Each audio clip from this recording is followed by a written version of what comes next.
पंढरपूरमध्ये बालविवाह रोखण्यात पोलिसांना यश आलेलं आहे। 15 वर्षीय मुलीचा बालविवाह करण्यात येत होता, मात्र हा प्रयत्न आता हाणून पाडण्यात आलेला आहे। मुलीच्या पालकांनी खोट्या वयाचं आधार कार्ड दाखवलं, तसंच पोलिसांनी शाळेतील कागदपत्र दाखवत मुलगी 15 वर्षाची असल्याचं सिद्ध केलं आणि हा बालविवाह रोखण्यात आला। बालविवाह रोखण्यामध्ये आम्हाला यश मिळालं, तर ते आम्हाला मिळालेल्या माहितीनुसार आम्ही त्या ठिकाणी हजर झाल्यानंतर त्या मुलीची चौकशी केली असता तर त्यांनी आम्हाला खोटे आधार कार्ड दाखवले। खोटे आधार कार्ड वरती मुलीचे वय 18 वर्ष पूर्ण दाखवलं होतं, पण आम्ही अगदी सखोल चौकशी केली आमच्या पोलीस पथकाने, निर्भया टीमने।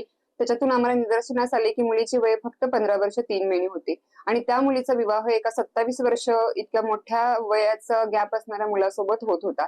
तर त्याच ठिकाणी आम्ही तो बालविवाह रोखला आणि तिच्या आई वडिलांना समज दिली, काउन्सिलिंग केले आणि त्या मुलीला पुढील कारवाईसाठी आम्ही बाल कल्याण समिती सोलापूर या ठिकाणी पाठवले। शिकूया AI ची क्रांती, चला करूया MSCIT।